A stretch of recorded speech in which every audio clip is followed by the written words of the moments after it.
Hi everyone, it's Amanda from LHL. Today I want to talk about sales especially. So this is a summary of my blog, The Bargain is the Trap, understanding why we may overbuy or why we personally do overbuy, but I'm going to talk generically about some of the reasons why we do and things that we can use to try to help us manage our overbuying, I guess is the best way to say it. So you can actually have a disorder, and disorders just in general are, I'm not a therapist, but they need to significantly impact your life to technically be a disorder. We might overbuy without it really being so disruptive in our lives, but we all tend to fall for marketing because marketing has been researched and tested against human populations for a long time, right? They have marketing groups, they have even experiments with kids to see whether kids would like a toy, that kind of thing. And all of this sets us up to really fall for sales gimmicks, if you will. One of the biggest one is the bargain, right? So we may think, oh, I need one pair of shorts. Let's just take that as an example. I'm going to go shopping today, so great example. I need a pair of shorts. I have only bike shorts right now.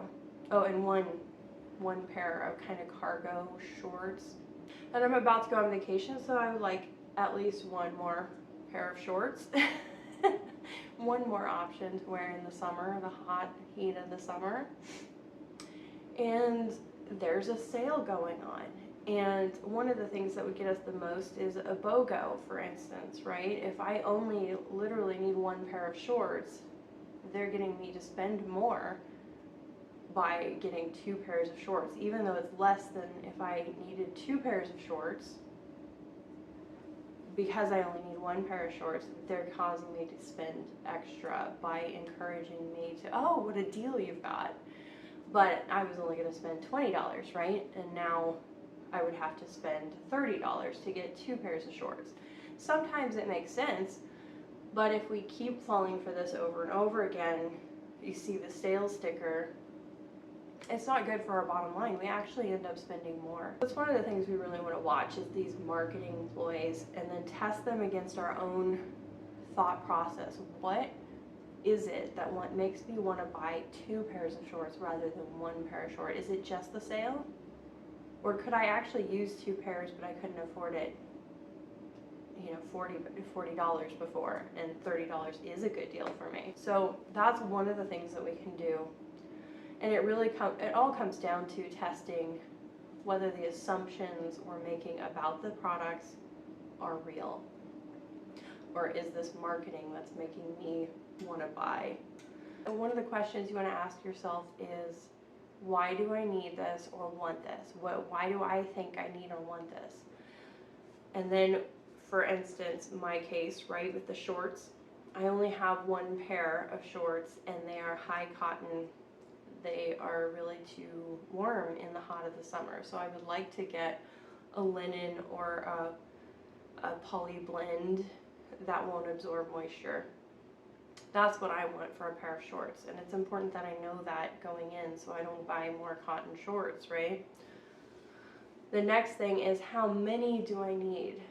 So this high summer season really doesn't last very long, and then I'm out of shorts. I don't wear shorts except in the high heat of the summer. So right now I'm doing quite a bit of working out, and workout shorts I might want more of than day-to-day shorts. So really 1 to 2 pairs max would be appropriate for me and my wardrobe in its current situation. So if I go in there and I find that I can buy, let's say it's a BOGO or let's just go with the BOGO, right? The buy one, get one half off.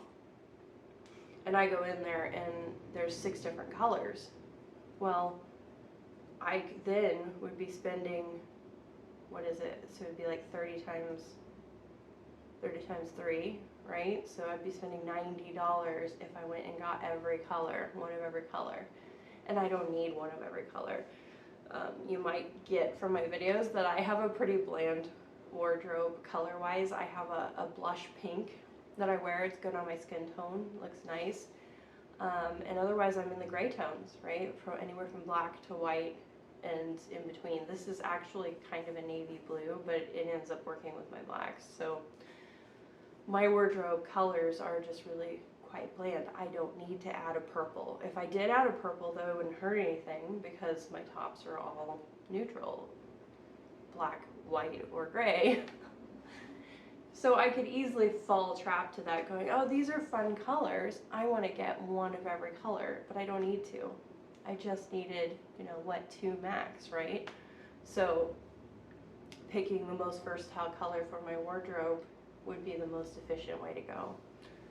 And then I would have a chance for I could do like 1 pop of color, but it would still be in my best interest to stay with stuff that works within the other colors of my range. And personally, I have found that I don't like, for the most part, except for like this style shirt, I actually have a couple with different patterns, but I don't like to buy the exact same style for everything. I'd rather have some option in both color and style. And I say color, but pattern, something, and the style. So I would rather have 2 different pairs of shorts, which may or may not qualify for the BOGO, right? But I'd rather have 2 different styles in case things are fitting me different from one day to the next. I would have options still. So number 1 was, why do you need or want this? Test your assumptions. Number 2, how many do you need? And then number 3, do I have it in my budget? I want to make sure I can afford this. And so if you've been budgeting, especially for the really expensive things, if you found it's on sale and you wanted to invest in, let's just say I have a Sonos speaker back here. These things run around 200, I think like maybe 215 kind of regularly. And if I was looking to buy one of those this year, I put it in my budget that I'm saving up for it, or I saved for it in the first month. So like, let's say today I could buy it and it just went on sale. Phenomenal. That's a great time to use a sale because I already planned to buy it. I already have the money. Now I can get it a little bit cheaper. And so even if you were still saving, but if you had enough to cover the sale price, now is a great time to buy it, and then that money can go to other things. So letting the budget determine whether you could or should take advantage of a sale is a great option. So highly recommend that.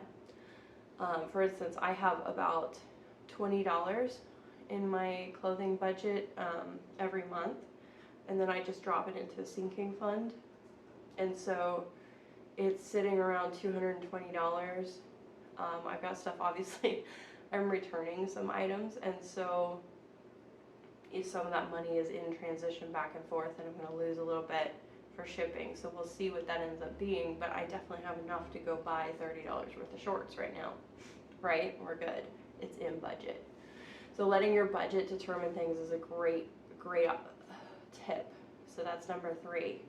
And tip number 4 is to return items faster as soon as you find out they don't work. So for a while there, we couldn't try things on in stores.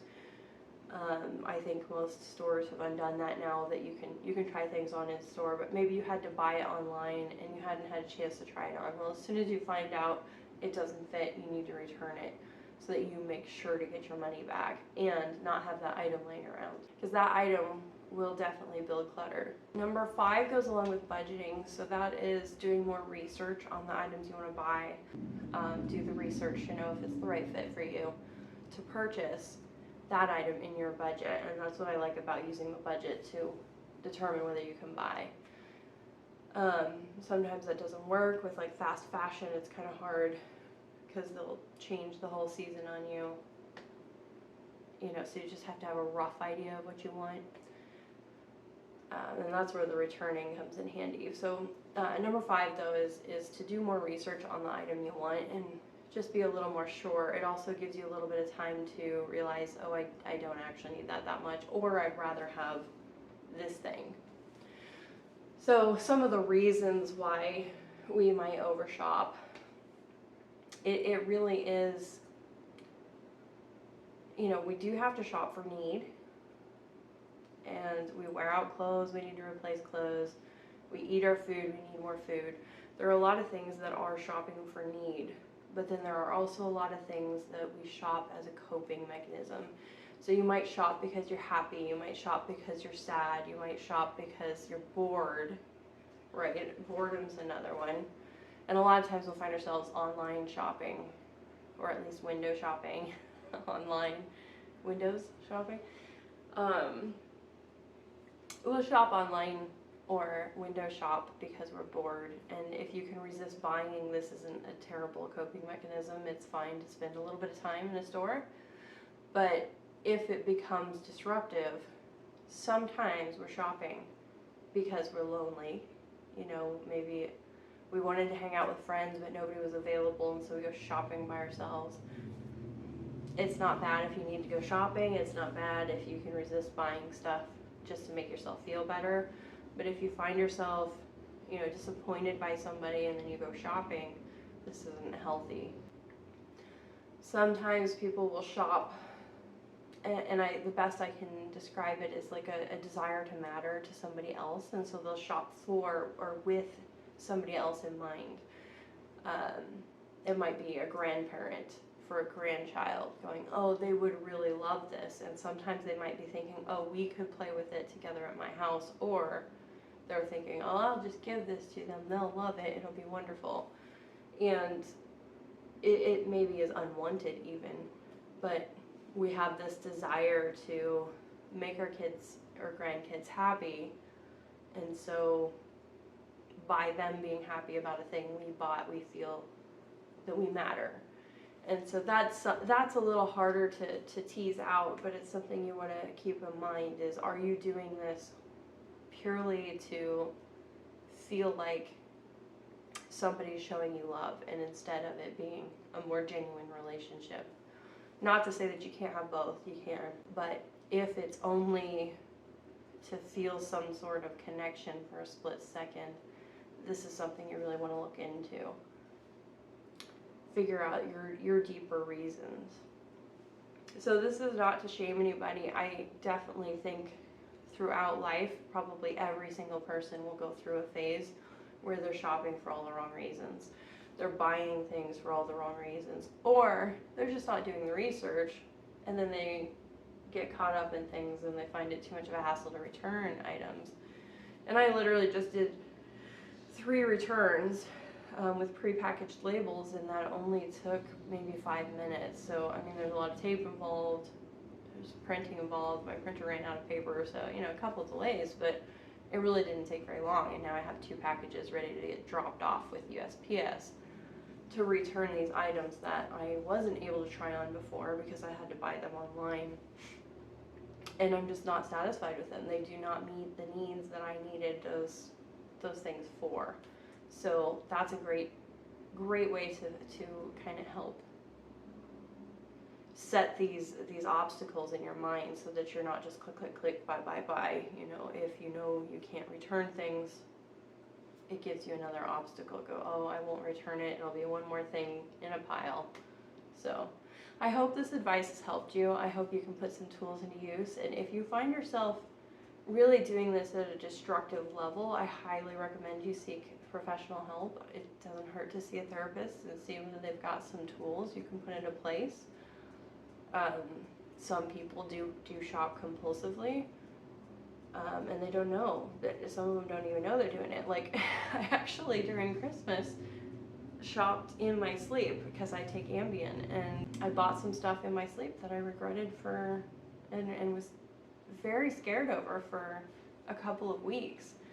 And thankfully they understood and returned my item for me and gave me my money back, but you know, it could have been a really bad situation. So there are a lot of reasons why you might need to seek help, and that's okay. For the rest of us though, you know, question whether what you think is true is really true, and let's make better buying decisions and be more strict about what comes into our house and making sure it fills exactly the purpose we needed it to.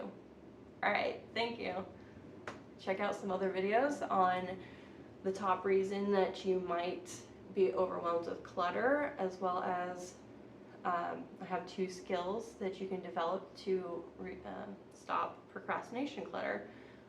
So, all right, thank you. Bye-bye. Bye-bye. Check them out. Check them out. We don't know where, but yeah. Check out the other videos.